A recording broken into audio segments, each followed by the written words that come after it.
Agit mir Shabbos Yidden.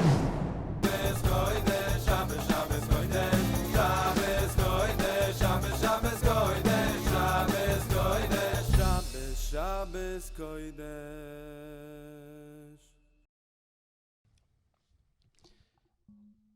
And welcome back to Around the Shabbos Table. We have with us today an awesome guest. His name is Rabbi Nachman Seltzer. Rabbi Seltzer, here's a little intro for you, and he's going to tell us more about what he does and why he does these things.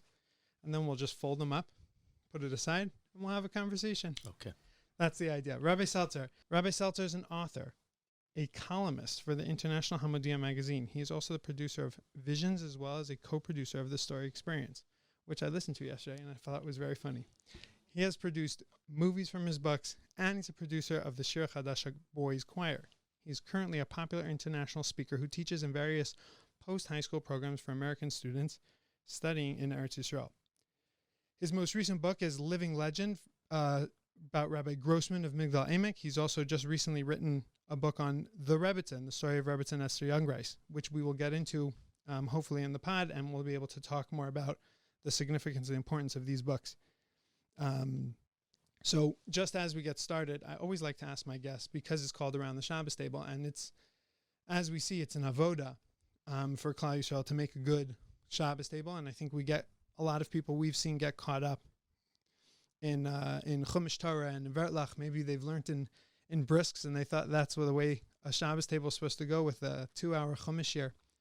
And we've seen that's created challenges. So, Rabbi Seltzer, I open the floor to you, but tell us, give us a Shabbos tip. How do you make an engaging Shabbos meal? Okay.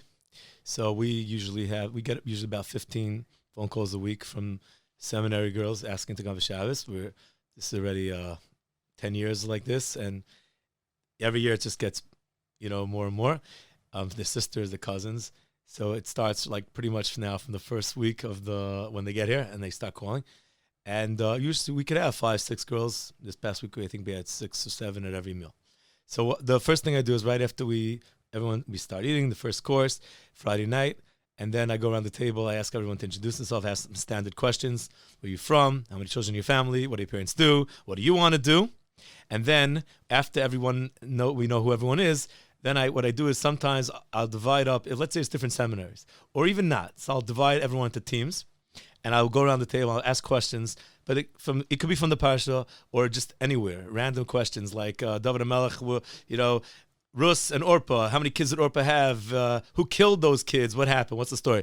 And then there's points, and then usually they bring candy platters to us. So whoever gets the right point gets the candy, and then we have a contest. Who wins the contest? And that's how I start off the Suda. And that can go into the soup already, or kind of even to the end of the soup.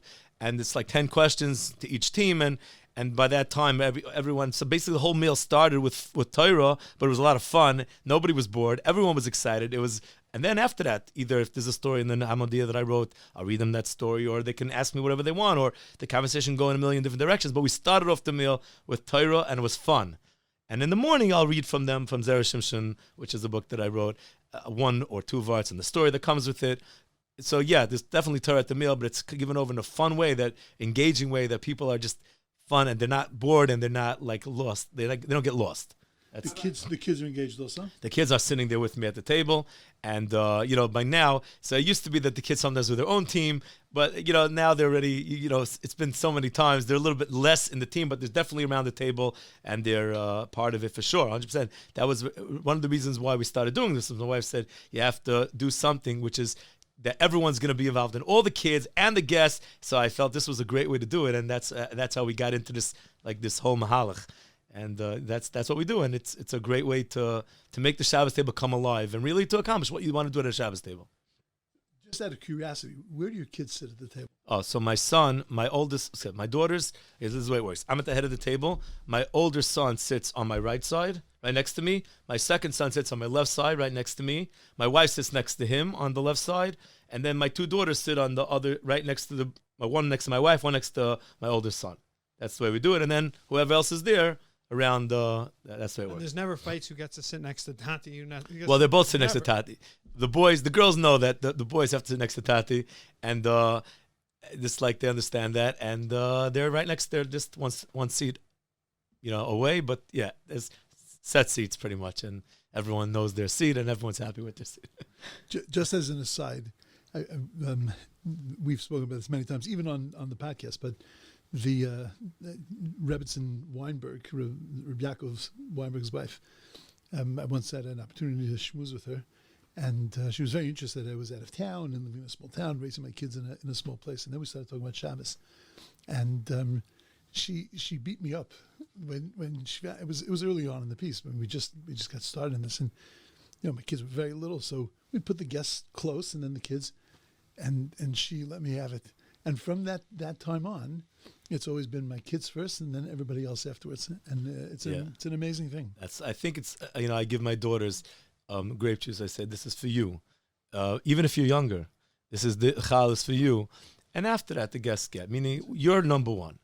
And the guests are great. We love the guests, but you are number one. And you'll always be number one. And that's the way it is. As a father, I'm very much into, I love you. I love you. You need to know I love you. It's not understood. It's not, you have to verbalize these things. I think it's so important to, kids need to hear that. And you got to say it all the time. I love you. Yeah, we say I love you. We're verbal. But it's very important. Even if it's hard for a parent. Kid needs to feel that, It's not up to, he knows. Maybe he doesn't know. You need to tell him. Tell him. Also show him, but tell him. It's a Pella that we actually, this is actually a tremendous toelas, because many people, not only Bali Tshuva, but many people don't actually know. There's no instruction manual that comes with how to set up a Yiddish home. And no matter what they've seen from their parents, and they haven't always seen guests from their parents, and then they come into situations where they have guests and they don't know how to integrate that into their families. Right. And to talk about that is actually an important thing. It's a very important thing.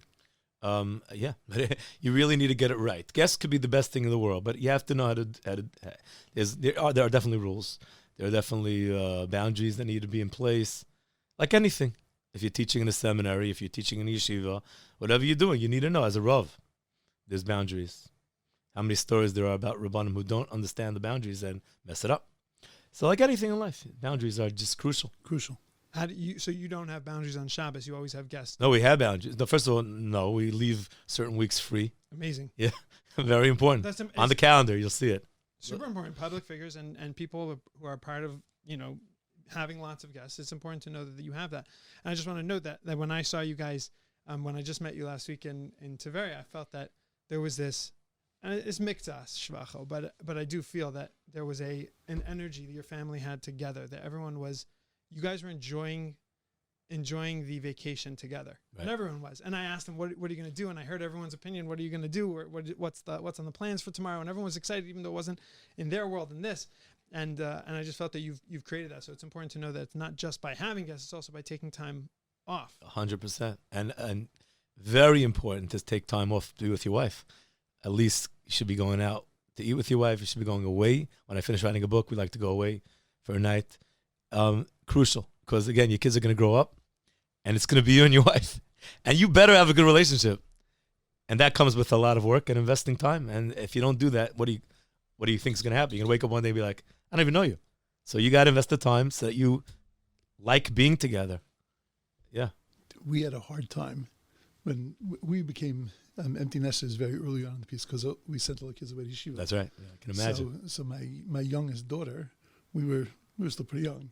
And when we sent her away, we had to make sure that when they would call, it was like, we're working on it. It was like we were having such a great time. It was, it's a little hard, we miss everybody. Right. Yeah. I lost my train of thought there, but so I always feel that when on Bein Hazmanim time, you go out to Tveria and you see families. So being from San Diego, my idea of vacation is where there are no Jews. You go as far away from Jews and you just stay away, and that's vacation. It could be nothing to do. You're in the middle of nowhere, and that's vacation. Second, you see a baseball cap with the Yankees, you're done. You're out. That's not vacation anymore. They ruined it. So I still have that in me, I admit. And so obviously I chose the wrong place. I went to Tveria, which is a highly religious area for vacationers, and right away I have to deal with that emotion, that feeling of like, okay, they're Jews. Anyways, I'm in Israel, which is, I'm an idiot also, right? for that. But I'm just saying that, I go there and I always, we park the car the first time, and I'm like, I got to deal with that emotion. It's okay. It's still vacation, even though they're Jews. We're good. And the thought that comes through is what you mentioned, Rabbi Seltzer, is that families and husbands and wives spending time together. This is what Ashreinu is. This is what we do on our Bein Hazmanim. And it changes my whole perspective. I sit down in a restaurant and it's full of people like me doing the same things like I am, just trying to spend and capture a few minutes with their wife without their kids. I had one kid with me, but without Very their cute kids, kid, by the way. Yeah. Really The cute. Seltzer stuck to him, yeah. Yehuda. Really adorable. He was the party there. But yeah, it's that's the switch, is that Ashreinu, is that this is what we do Bein Hazmanim, and we find maybe someone could take the kids for a minute so we can go out and spend time and recalculate ourselves and reconnect to our wives, to our families, because that's ultimately the building blocks of every Shabbos table and everything we do. Every Pesach we're coming into, but everything we do is our wives and our families, and that's important. Talking about baseball caps, and I went to Paris. There's 2 Europe stories about baseball caps. So one was in Paris, and when we got to Paris, my wife told me, and we got off the train in Paris, and she said, you need to wear a baseball cap. So I put on a baseball cap, and I said, look at me, look at me. There's no way that somebody look at me is not going to know I'm Jewish. I said, I'm taking off the baseball cap, and I'm going to walk around with my yarmulke, and if they want to start up, then maybe I'll get hurt, but so will they. But it's not going to help if not, with the yarmulke. Without the yarmulke, you got to be yourself. Obviously, don't go to dangerous places, but it's okay to walk by the Eiffel Tower with the yarmulke. And a different time, we were in Venice, and we were on one of those boats, and all the way across the other side, you see another boat, and you see people in the baseball caps, and everyone's like, "Hi!" Everyone's waving at each other. It's so obvious, It's very funny. You see Jewish people on vacation. It's just very funny. We used to go to SeaWorld on Chol Hamoed. And in SeaWorld, they would come from all over the place on Chol Hamoed. Shamu. And Shamu, yeah. And just to pick them out, the guys were always dressed in shorts and baseball caps. And the Black girls socks. And the girls were just like, right, like Beis girls. So you see the guy and you go, I wonder. And then you see his wife and kids. I know who you are. That's usually the payas or a dead giveaway. They have the little right. Okay, so that's terrific. So just talking about your most recent 2 books, and I saw something interesting. I was looking through the list of books that you've written. There are some, I would say there are a few, maybe 3 categories here of books, but you would have stories of pretty big focus on real stories about real people, even if that's a title. But I'm just saying that, true stories, live stories, true stories, things that are life happening. And then you have the Torah stuff, and then you have books on Gedolim and on great Jewish leaders. And there was in the beginning also novels. I started with novels. But that I moved away from. Yeah. Okay. Well, let's start with that. Why did you move away from novels? I pretty much said what I wanted to say. I had a couple of things I wanted to say, and I said them, and I was done. Kind of. You felt that the novel was a way of presenting an idea. Either that I feel like Jews in America are very comfortable in the sense that they build these big houses and it's creating a lot of animosity, and in the link I wrote that, and all different things that were interested me and fascinated me, like the Holocaust, and I addressed that in the network or whatever, different historical things, and I said what I wanted to say, and those novels happen to sell a lot less than other types of books.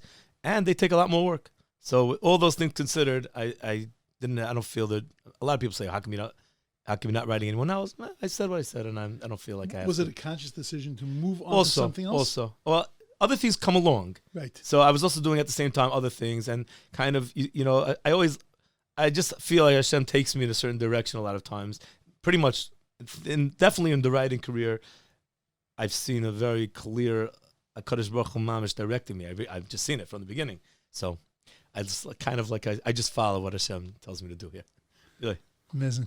See, there's no creative process that I have to write a novel. I have to. In the beginning, I really wanted to write certain novels. I mean, the network, if you read it, it's really a very broad book, and it discusses the idea of the Fourth Reich. If the Germans, what would they have done if they wanted to win without shooting a bullet? What would they do? And it's just a very broad book. It's a very special book. I love that book. I invested a lot of time and energy in that book. Okay, I'm happy. I'm proud of it. It's a great book. But, to be a Jewish novelist is not like That's not what we aspire to be necessarily. It's not a bad thing. It's a good thing. You're providing, quality entertainment for people, and they're not going to read, let's say, other things they shouldn't read. But in and of itself, I would say it's lower down on the list. If I'm going to decide how to divide my time, I would much rather people say it's not true. I want to read something that's true. I've read it countless times. So I focus on what's true, or gedolim, or great people that you look at it and you say, I want to be like this person. This has changed me. I've been changed. Or Torah, Zera Shimshon. It's people, thousands of people every Shabbos are learning that sefer at their Shabbos table. And there are real stories that happen because of that sefer. Many people have gotten engaged learning that sefer. Somebody just sent me an email that their crazy story, their wife, Fragile X, I think it's called. You're not supposed to get pregnant through natural ways. It's very dangerous. And it happened. And now they were very scared, and there was a whole question of abortion, not yes, no. And it was a real halachic shaila, and then decided not to. And then his Rebbe said, you really should learn Zera Shimshon, this sefer. And he started learning it every single night, him and his wife. And the baby, against all odds, was born healthy, and his wife was healthy. And the day that they came back, or he said that they had said 3 Kapitlach Tehillim, and he opened the Zera Shimshon, and it was exactly the same Tehillim that he had said was the Vart in the Zera Shimshon. It was like very clear, the connection between what had happened and his learning. And he said to me, I would love for you to meet your Einikel, he said to me. That's what he wrote to me in the email. It was amazing. And so that's, I want to do another Zera Shimshon because people around the world are really gaining from this. It's real Torah. So you can write a novel, and a novel's great. And it's amazing. Do you see the novel as entertainment? You mentioned that word before. It's on a certain level. It's definitely entertainment. You don't see it as teaching, as a vehicle to teach. It's also a vehicle to teach. So is the movie. But if you're going to look at it, break it up. Percentage-wise, what's happening here? So let's say it's 70% entertainment to 30% teaching. Here, Zera Shimshon, it's pretty much, the Torah is 100% teaching, and it's written in a way that's engaging, so you're enjoying it. And the stories are, more entertainment, but there's a lot more, I feel, if I'm going to look at that, it's a lot more teaching Torah and messages and educating in a non-threatening way, which is really the goal. We want to give people to learn, and we want them to come out with messages that they could accept, right? In a way that you're not banging people over the head. They're reading it, and they're taking it however they want to take it, and I think that's very important. And novels, great. Again, I'm happy I wrote those novels. They're great novels. The movie, The Edge, is based on my first novel, and people, every Cholamayit, are streaming it, and they're buying it, and it's great. I'm very happy, because the world needs quality entertainment. But at the end of the day, the goal is really Torah, and it's really chinuch, in a way. We want to give over Torah messages to Klal Yisrael. What do you see the difference between your Torah books and and the books on Gedolim or personalities? You mean Zera Shimshon, for example, or Right. 48? Well, Zera Shimshon is mamish. It's like actual Torah. It's like you open it up and you're reading Gemaras and you're reading Midrashim and you're reading. It's serious Torah. The Zera Shimshon is really. There's a reason that people. It's hard to read the original. It's because it's complex. So that's why we had to take pieces that are easy for people to understand. And it's when I write that sefer, I'm putting in a lot of energy to just translating. It's like you really have to focus. You have to know what you're talking about. You have to know Gemaras. You have to know what you're doing. It's a serious sefer. What brought you to the Zera Shimshon? Amazing. Again, this is what I mean when I say HaKadosh Baruch Hu. This is exactly what I'm talking about. 2007. I'm outside the Grove Friday night. Ramat Beit Shemesh. Nigel Kravitz comes over to me. He says, I got a great story to tell you about my father-in-law. So he tells me a story. His father lives in Manchester. His father-in-law was sick. And then Meicher Svar in Manchester said, learn this sefer Zera Shimshon. This is Segula. He learns the sefer. He gets better. I write the story in Hamodia. Around the world, people start looking for the sefer, but it's out of print. And they're looking for it. People are calling me, how do I get the sefer? And eventually, Binyamin Pashkas in Williamsburg, he gets into the sefer, and Yisrael Zilberg and Rabbi and Beit Shemesh gets into the sefer, and they reprint the sefer. And then a few years later, I'm in America on some sort of whatever. I don't remember exactly what I was doing. And Binyamin Pashas tracks me down, and he's like, he meets me in the good of 80th Avenue. Can you write another follow-up piece on Hamodia? All these stories of people who learned the sefer and they have seen Yeshuas. So I wrote a follow-up piece in Hamodia called Revisiting, Zera Shimshon Revisited. And that brought in tremendous feedback. And then they're like, you have to write a book in English. So it took me time to be convinced because I knew how much work it would be. On every parsha, 2, 3, 4 shtiklach, that's a lot of work. And so I did that. And eventually they convinced me. And I said I did it. It was a big job. And at some point I was like, okay, so how are we gonna make sure people are gonna buy this book? It's Chumash. Chumash books don't really sell. How are we gonna do this? So I thought, what if I put stories in? Connect stories with the Varts and stories about the people of Yeshua. Then what's gonna happen? So I decided to do that. And the response was just phenomenal. People came, Mimi Zekel likes to say that people came for the stories and stayed for the Torah. And it sold. And together, 1 and 2, over 20,000 copies. And people want another one. And I listen to my people. I take what they want seriously. And it just really, I feel a real benefit to Klal Yisrael. I really do. I think that's one of my tickets to Gan Eden. The Zer Shimshon. Because here's a person who died 250 years ago without children. He begged people, learn my Sefer. And I said, be with or without the Segula. At the end of the day, you're learning Torah. It doesn't matter. Does it work? It doesn't work. That's not the point. If it works, great. If it doesn't work, you learn Torah. And everyone loves the Torah. It's great Torah. It's really good. And you kept the person alive. Right. We keep him alive by learning his Torah. It's beautiful from every perspective. So Baruch Hashem, today it's a huge thing in the shiurim around the world. And there's podcasts, and there's daily shiurim, weekly shiurim, and there's thousands of shiurim. And it all started in a way. One of the main reasons it started was from a story in Hamodia. What do you do with that? Right. That's not Hashem. It's so clearly Hashem. So that's what I mean. It started, I'm sure, really with the sentence Zerahu. Everyone, a lot of people say, is that Shimshon Pikus? Yeah. That you get a lot. Anyways, it's amazing. It's tremendous. So, what do you see the difference in your? So go to your stories about Gedolim, stories about people. What do you see the difference between the ones about people that are alive and the ones that are people that have already passed? What do you mean? What? First of all, is there a difference in Toelis to the Olam? To people that are going to read them, is there a difference? Are they reading them in a different way? Are they affecting them in a different way? Okay. And for you, how do you connect differently to the personalities? Someone that you're writing about that's already gone, that you might not have had a relationship with. How do you relate to that? Right. And somebody who's alive, you can access all the information about them. All right. So the question is two-part. What's the difference for me, and what's the difference for the people? All right. So just as an addition to that, just to what my father's saying, is that we see that the things that you're doing are a labor of love. This is something that you've connected to, and you almost won't write it. It seems that if it's not going to connect to you, and if it hasn't been sent to you, and you see that the path from the Rebbeinu Shalom, so then now when you take that and you say, well, how's the difference between researching someone you don't know, and perhaps somebody who is alive? So again, what you brought up a very interesting point. The point is, and this has to do with anyone who's teaching, is you want to be successful in the classroom, that you need to be passionate about what you are teaching. That's step one. You want to be successful. You want to be a good teacher. How do you have classroom discipline? So some people don't naturally have classroom, and then, in my opinion, they're not born to be teachers. But if you have it, even there, it's not going to work if you're teaching something that you are not really interested in. It's not going to work. Why? Because you're not interested, they're not going to be interested. You need to be passionate. Your material has to be good. You need to be passionate. Now, once you're passionate, people pick up on that. So I'm passionate about what I teach. I'm passionate about what I write about. So now, the project comes. Now, Rebbetzin Esther Jungreis, she's not alive anymore. So I spoke to like almost 100 people. And I really got to know Rebbetzin Esther Jungreis really well. I really know her. I know everything about her life. I know a lot of things. Not everything went in the book. I feel like I know her. Do I know as good as I know Rabbi Yossi Wallace or Rabbi Grossman? No. But do I know her well? Yes, very well. So for me, I feel like I know them both.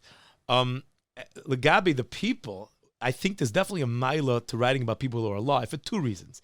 A, people feel like, oh, they're alive. I want to meet that person. People are very excited about that. They really are. They want to meet girls. Can I go to Rabbi Grossman for Shabbos? Oh, help me speak to Rabbi Binyamin from inside their homes. Let me speak to Rabbi Wallace. So it's like you're giving people a resource because these people are great people. So people are very happy about that. And number two, there's another reason when it comes to why alive people are better in the sense that you're talking to the person it happened to. Who knows better about their life than the person?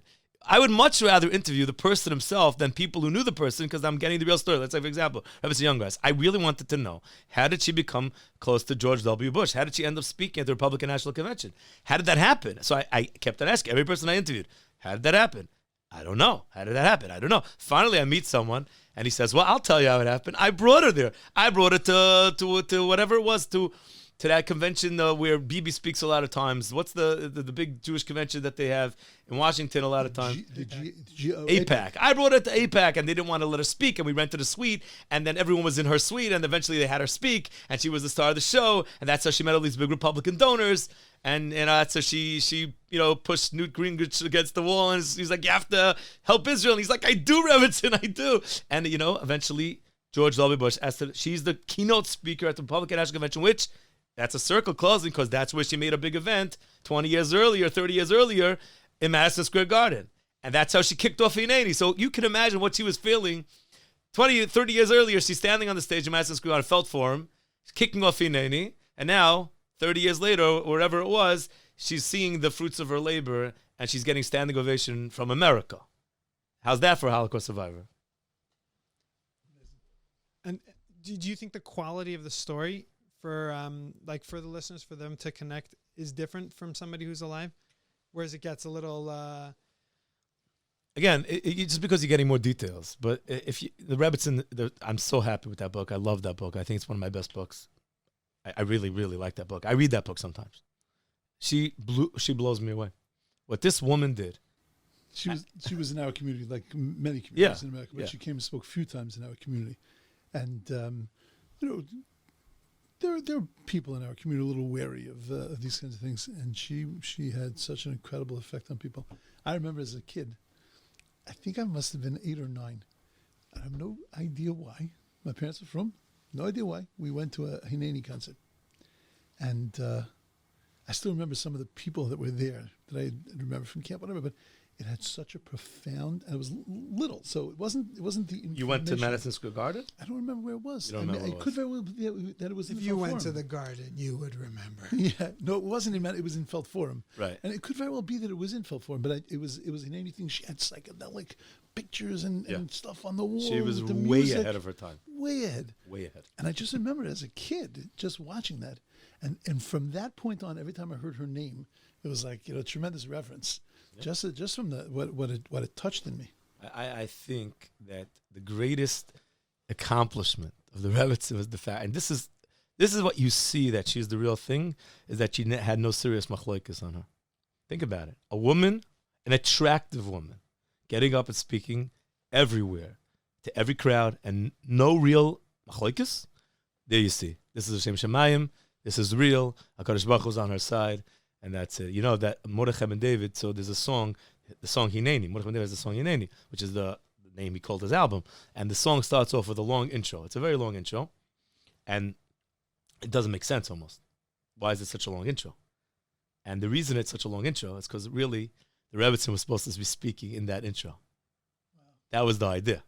And in the end, he decided not to do that. I guess he felt that was pushing it a little too much. But that was really the goal. I mean, she was really at the forefront of, she really had her finger on the pulse. She knew what to do. She was a brilliant, brilliant person who just understood and had to connect to people. And I'm telling you, the people I met, I mean, from the richest, most, jet setters, like really the pinnacle of Manhattan society, to the simplest people, to the frommest, to the not, everyone just connected in love with her. So this is a story that I'm so happy. It was a real zechus. And the Jungreis family are such great people. I love them. I really connected with them. Chai Sarah Gertzlin, Shlomo Gertzlin, one of the heads of Agudas Yisrael, Mamash Slavy Wolf, Ashi Jungreis, Mamash, like all the Jungreises, they're really phenomenal people. Like the four kids, each one, the 2 Jungreis boys, the 2 Jungreis girls, each leaders in their own way, each continuing the legacy of the mother and the father, who was also a great man. And Baruch Hashem, it was a big zchus. Can you give us like a 30-second synopsis of what you think her accomplishments or her maybe a little bio of Rebbetzin? The Rebbetzin came from Hungary, and at a young age, one of the pivotal moments of her life was when they're visiting her grandparents, and it was snowing, and her father took her outside when she saw grandfather crying, and he took her outside in the snow, and he walked, and he said, "Walk in my footsteps," and he said, Zayd is crying because he understands there are hard times ahead, and he's hoping that HaKadosh Baruch Hu is gonna look out for you. And that speech went with her, accompanied her everywhere, wherever she went, the rest of her life. And I didn't know this for a fact, but I felt as she was walking from her dressing room to the stage in the fall forum, she was thinking of that speech. I don't know this for a fact. I am as a person, I feel I know her. I feel that's what she was thinking. I mean, you have to ask the question. And I'll just say, briefly, but there's a lot of shtick about her in the sense that, she had a performance thing. Yes. There was a persona. Yes. And nobody cared. Yeah. So that has to be that's L'Shem Shemayim, because anybody else would pull that kind of shtick. When she was old, her granddaughter told me, who's married to Moshe's grandson. She told me that she was living in Artscroll at the time, and her grandmother used to call up in the middle of the night in America and call her up and be like, and cry. She was very old. And she'd be like, as God is my witness, everything I did was L'Shem Shemayim. And she would say this all the time. And people would be, oh, look at her. She's such a good dresser, the high heels, the blonde shade. As God is my witness, everything I did was L'Shem Shemayim. And look how the Talmidim, look who came out of this. The people, Roy Neuberger, I'm working with Roy and his wife, now Leah. I'm writing a book about. I'm in touch with him to get on the pod as well. Yeah, you bring him on the pod. Definitely. I'll be happy to set it up if you need. You're in touch with him. Yeah. Wonderful. Bring them on the pod. And I'm working on a book with them right now because he wrote a book called From Central Park to Sinai. And I said to Roy, now it's time to write the whole story because, it's been 25 years later since that book came out. And now it's time to say what happened after that. Let's write the whole story. And he wanted to do that. And he had called me about something else. And I was like, no, I don't want to do that. I want you. And he said, okay. And that day we started working on that project. So that's something which is coming up. And they are Talmidim of Rebbetzin Esther. She made them from, in Newburgh, of all places. So yeah, she was. So this may be a little controversial, but there are times in stories of Gedolim that the edges of the story seem to be cut off. There's the rough parts. The rough parts, and then it's presented in a certain kind of way, in an idyllic kind of way, which is probably all we need to know. But nevertheless, the Gedolim. Give me an example. I was watching a video with you and Rabbi Manas Friedman, and I knew this is not going to be easy. You asked this question. There was a video on YouTube with you and Rabbi Friedman. Right. And anything he said, you're just, why? How is that true? How could it be? Why is this?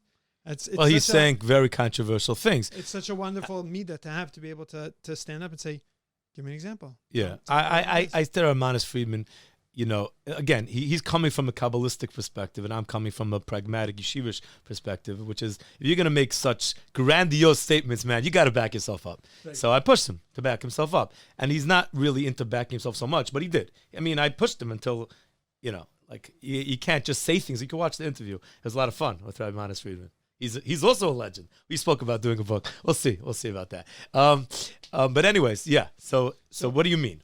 So you have to imagine that there were down days. You have to imagine that there were down times for every human being. Correct.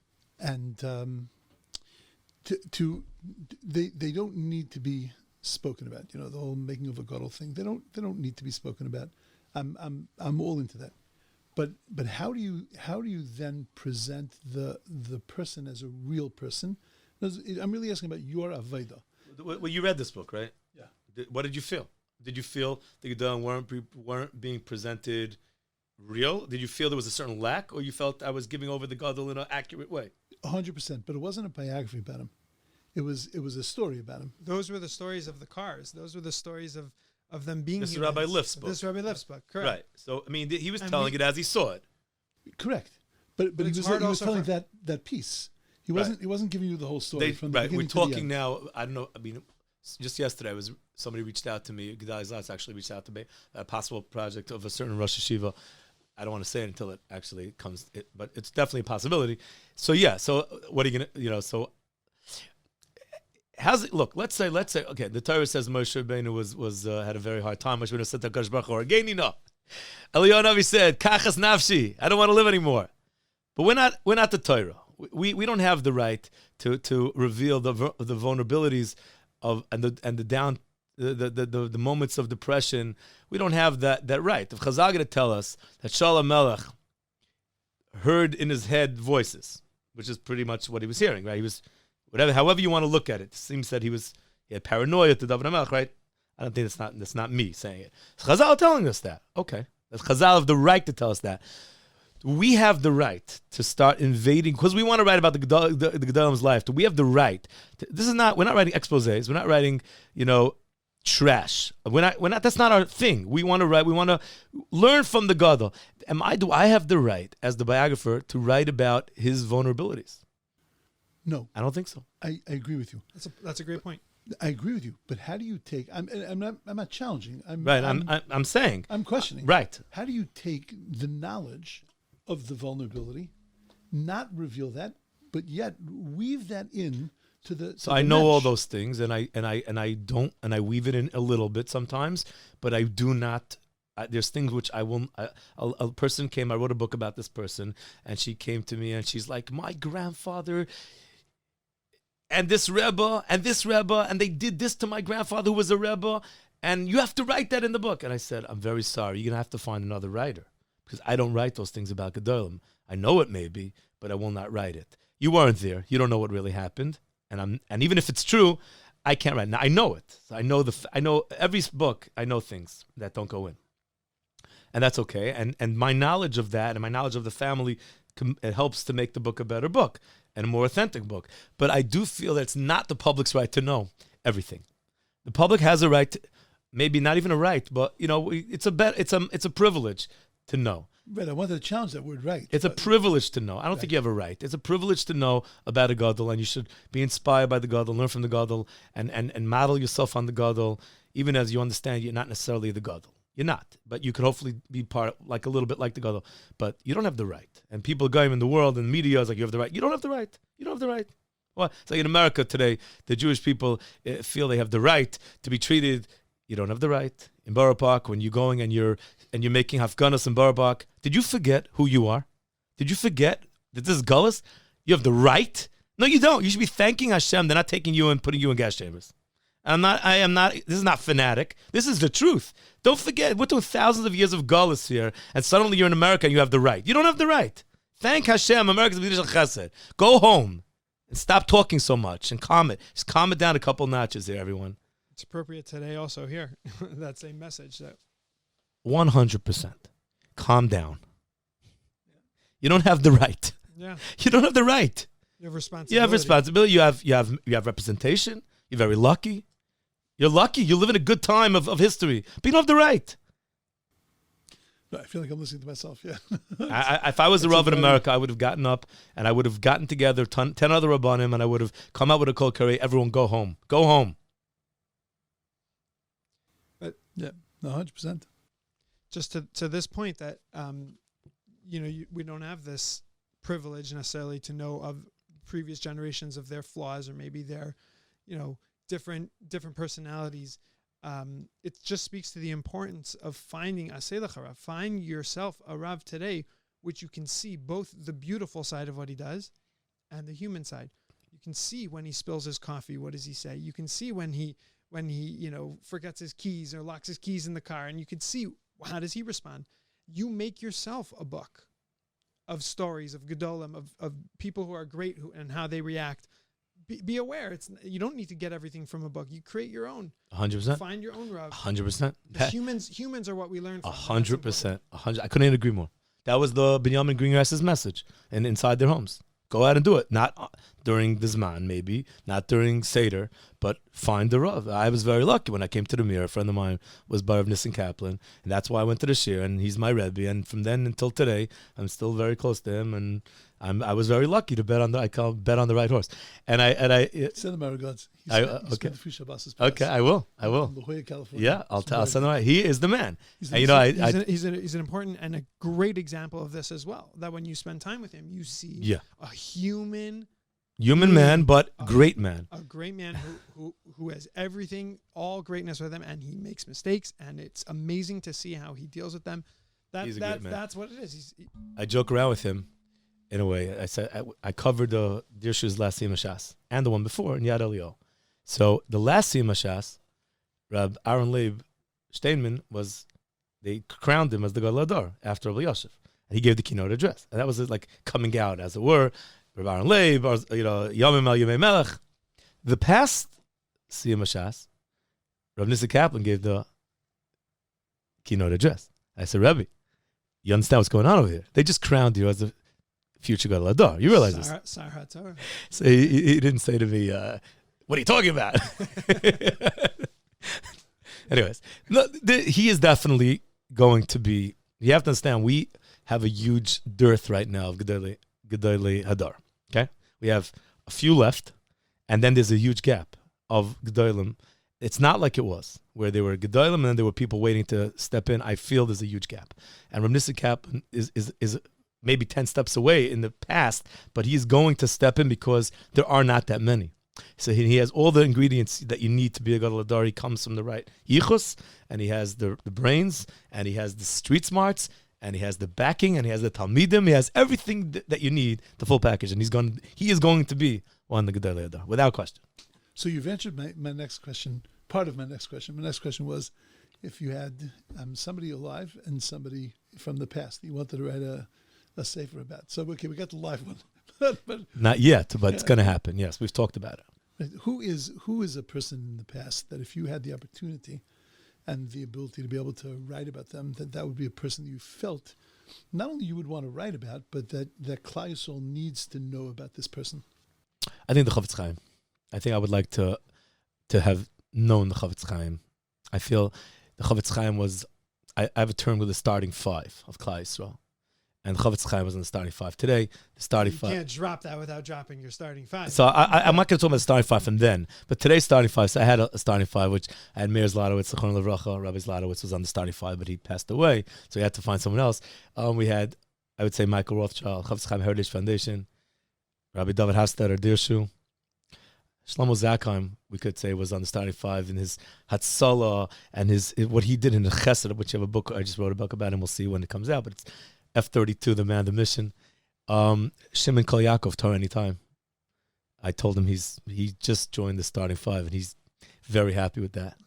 But yeah, that's the starting five. They're not Gedolim necessarily, but they're people who, let's define what they are doing is changing the face of Klal Yisrael. Of David Hafstadter with Dirshu, accountability is the word. Rabbi Michael Rothschild with Chavetz Chaim Heritage Foundation, Achrayus, to your fellow Jew. Take responsibility for what comes out of your mouth. Use your brain. Are you getting it right? Shimon Kol Yaakov providing Torah to the masses. Torah anytime. Yeah. And he goes out of his way. He met me and he said, I want you to speak on Torah Anytime. And I was like, he's like, I have 750 people who want to be on Torah Anytime. So I said, what do I have to do? He said, well, you got to get a video camera. I said, I didn't see myself doing that. So then he sent me a video camera. And he had a guy come and show me how to use it. So I said, okay, I can't. Once a guy does that, that's it. You can't. Hashem is sending it to you. So, okay. So I did it. So now we have like almost 100 speeches on Torah Anytime because that happened. But he went out of his way to make it happen.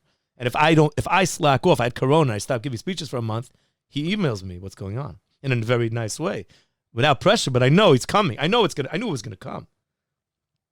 So these are the starting five. I look at it. Starting five. I was once at an AJOP convention. I remember seeing that there were tons of cameras that had Torah Anytime on it, and they wanted those videos, so they send video cameras. I take chizuk from that also with regards to podcasting. Is I may do it, and I also want to help. I want to get other people to podcast and to be able to broadcast their messages as well, because it's good that you know how to do it, but there's no competition. No competition. It's you got to get the competition is going to ruin it. If you view it as that, and you just got to get them out there. People correct. 100%. So that's right. If people come to me and ask me to help them get into the writing business, I'm so happy to do that. Please. You wrote a few of these books where you basically took stories and wrote it for them. Right. So that's something else. But let's say the person himself want to write. So then I'll be so happy to send the file to Artscroll or to Hamodia, to wherever we could get it in. And if they have what it takes, it's not a simple thing to be a writer. It's actually very challenging, but if you have it, go for it. What would you say is the nakuda that you have it? So What's the question? What makes you look at a person and say that person has it? What is the If you're in the thing talent business, you say a few people come to you and you see them. I mean, if this I look guy's- at which writers, and I look at a writer and say, this writer has it, what element do I... That's right. What are you focusing on? So I feel the best writers are the writers who know the words to use that make people recognize themselves in what they're reading. There are not that many. Some people are writing what they want to write, what interests them. Again, if you're writing what interests you and people aren't interested, then you're not going to be successful. You need to know, what do my people want to read about? And if you're writing what you want to write, because whatever it is you're going to write about, I don't know, the Maharal, let's say, which is fascinating, but I don't know how much of a crowd you're going to get.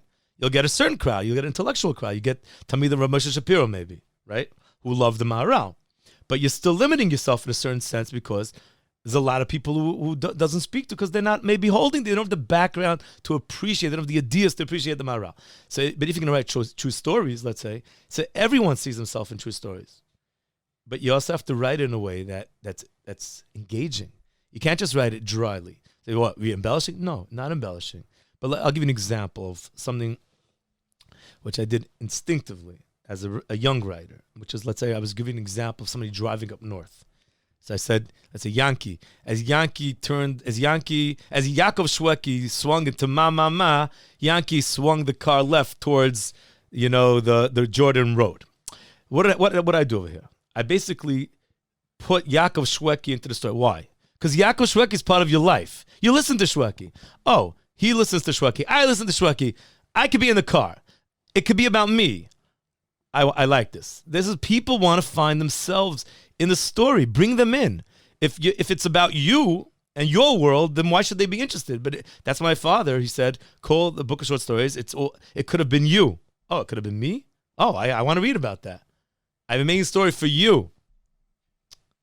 It's about you. If it's about me, the person says, I want to read about it. And it is about them. It's people like you. People say, where do you get your stories from? From people like you. That's the story. And they say, oh, really? Oh, let me tell you about, and this happens all the time. Do you write them? Yes. If it's right away. I mean, you. Yeah. I just got a story 2 days ago. A guy emails me from Lakewood, and he says, I got to tell you a story.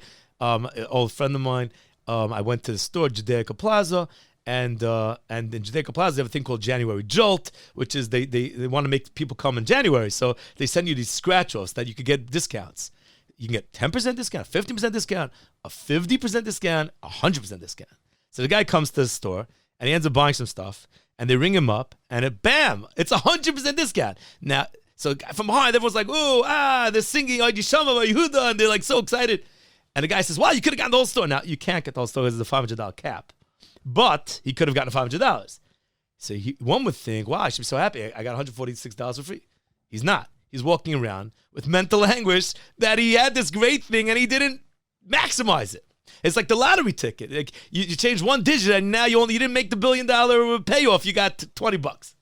And he says, until I chapped a few days later, something which gave me back the Yishuv Adas, and I said, this is like coming to Shemayim. And in Shemayim, they're going to look at the scratch-off ticket and say, oh, okay, did you maximize your davening? Did you maximize your learning? Did you maximize your mitzvahs?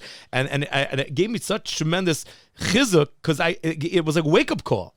And I said, I love that message. I took the message, and I said, but it wasn't a long enough story to write by itself. But luckily, I had heard another story in the Shabbos HaGadol Drasha from Aaron Pessin and Rabbi Jeff 2 days before. And it was a story about Rosh Shlomo Reichenberg. And he's the father-in-law of a Brook who started in Tzvius Olam in Bnei Brak. And he was in a concentration camp with 3,000 inmates. And one day he's walking outside his barrack, and suddenly a guy he doesn't know just comes over and starts beating him up. Beating him up like till he's bleeding. And he's like, why are you doing this? And the guy's like, and keeps on beating him. Finally he finishes beating him. He's like, why are you hitting me? He's like, come with me and you'll understand. And he takes him to Barrack 10, and that's where the arbitrator of the camp sits. There's a judge in the camp who, if there's disputes between the different people in the camp, he's the one who decides what to do. They have this in every era. There's underworld judges. There's always in the Ganovim world. There's judges. So they're standing in front of him. The guy says to Shlomo Reichenberg, well, "Okay, what's going on?" He says, "I don't know. I'm standing outside my back. This guy just comes on and starts beating me up. I don't know why. I don't know him." So he says, "Why'd you beat him up?" He says, "I'll tell you why. I was standing outside, saw him smiling, not once but twice." Now, We're all starving. Starving people don't smile. So if he's smiling, he answers this guy's love should go up. If he's smiling, it must be he's not starving. But how can it be that he's not starving if everyone's starving? Elamai, he's collaborating with the Nazis. And therefore, they're giving him food. And that's why he's not starving. And that's why he's smiling. Says the judge to Shlomo Reichenberg. How do you respond? He says, all right, I'm going to tell you why I smile. He says, you're coming from the hanacha, you're coming from the place that you could only smile if you're full. But what if you could smile for different reasons? What if you could smile for completely different reasons that have nothing to do with you being full? He says, a few months ago, along with some of my friends, were able somehow to smuggle a pair of tefillin into the camp. And we put on tefillin every single day. And today I was standing outside the barrack and I looked at the Shemayim and I was like, so happy that I had that in this place, in Gehenna, I am still connected to Rebbe Shalom. So I smiled. Not because I was hungry or full, but because I am connected to HaKadosh Baruch Hu in this terrible place. So he obviously won the court case. But the point is, he was maximizing it in Gehenna. So which is exactly the whole point of that whole story. So I put the two things together and I wrote it on the spot. I wrote the story because I felt the message really hit me, because who of us doesn't think, wow, man, if only I could just maximize my time and really get it right. Like we have this limited amount of time here we have to accomplish, right? That's the bottom line. So that was the message. It just came to me. Amazing. Did you have any formal training? Or this is all... I tell you a secret here. I didn't go to high school. I was moved to wondering Eretz what Yisrael, college- Yeshiva Ketana. I was wondering what college you went to. Yeah, Yeshiva Ketana, Bnei Brak. No formal education. But any kind of training? None whatsoever. In writing, you mean? No, nothing. Not even a writing course. Nothing. Have you done now? Have you taken? No. And by the way, if you look up the best writers on the internet, and you look up what makes the best writers, one of the things is no formal education in writing, because that way you have the freedom to develop your own voice, along with writing every day, with always reading. What about English? Right. So if people think that the fancier words you use, the better it is, but it's the opposite. You're supposed to use simple words. It happens to be I have a good vocabulary, but you're not supposed to overdo it, because then the key is connecting to the reader. So if you're making your reader work hard, so some people like that. The average person wants to read clarity and they want to understand without working too hard. So if you could take complex messages and break it down in a way that people understand without it seems to them simple, that's the best thing. That's what good writing is.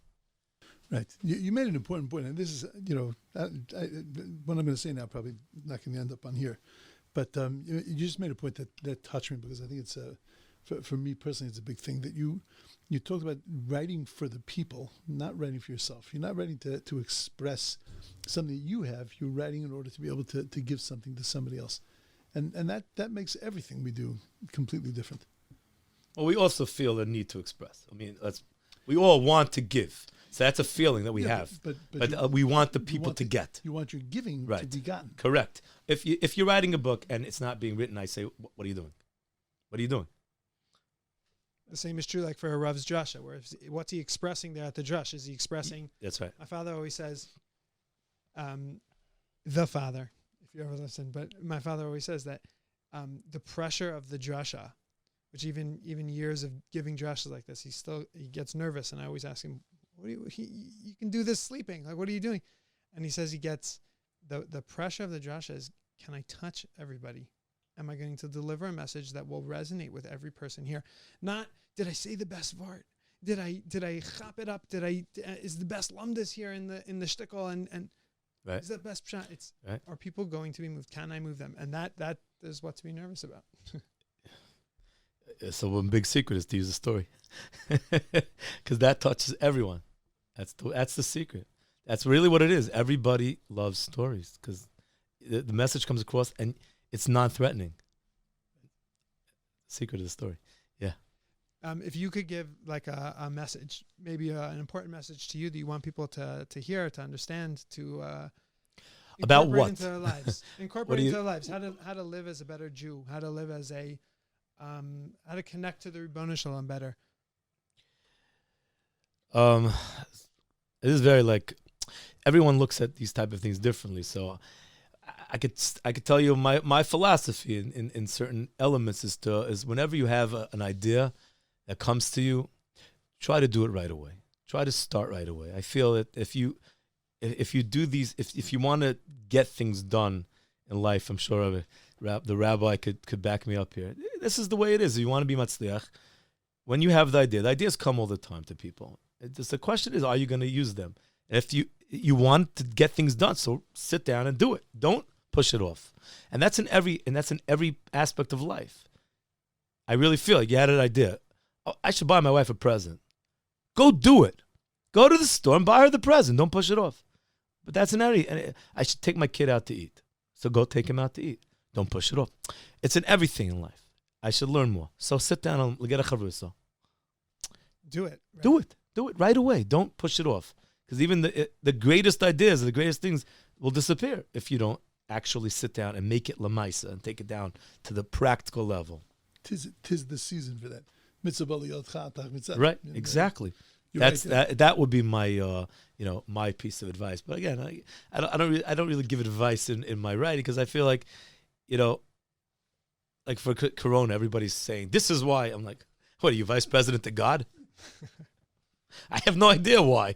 I wouldn't talk about this. I was the one to write about it because, in general, I've written a little bit about it because it's people know about it. They're bored by it. They're already bored by it. If I open Mishpacha magazine and I see another article on Corona, or Ami magazine, another article, Hamodia, another article, I'm like, okay, we know about Corona. Let's talk about other things. So I try not to write about things which have been written about so much that it's like enough. We have the same issue here on the pod. Is like, what are we going to talk about again? Another community that's not doing the Nachiot, or another thing that's happening, or another law, or another lockdown. There's nothing to talk about anymore. It's what you can do with it. So we limit ourselves to what can you do, what can you grow, what can you learn from it. Then it's a conversation. And if it's very good. When I started writing, I don't know if this was an overt decision. It was definitely an internal decision, which was to only write about things which are going to be positive to Klal Yisrael and HaKadosh Baruch Hu. I feel that's a big, I think Siyat D'Shmaya comes from being positive. HaKadosh Baruch Hu likes when you're positive about Klal Yisrael. HaKadosh Baruch Hu was very upset at Eliyahu Navi for not being positive about Klal Yisrael. Moshe Rabbeinu for not being positive. Anyone who's not positive, anyone who's not positive, HaKadosh Baruch Hu, doesn't matter how great you are, Hashem is very upset at it. Or how right you are. Right, doesn't matter. Hashem's like, don't talk about my people like this. Eliyahu Navi says, they were oiz of my bris. So Hashem says, okay, for the next couple thousand years, you're going down to every bris, and you're going to come back and I can say, do you still say that, Eliyahu Navi?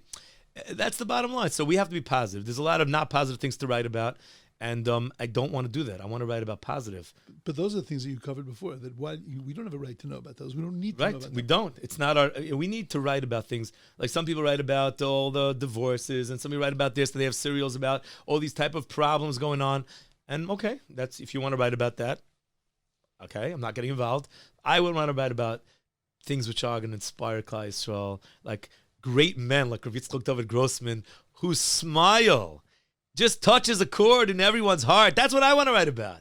And that's that. And, I got to tell you, the book's out a week. It sold 10,000 copies. Because Rabbi Grossman, this is not every book. This book, it's crazy. I never had a response like this. Klal Yisrael loves this man. He is like a Tati, a Zaidi to Klal Yisrael. Everyone, right? This is what it is.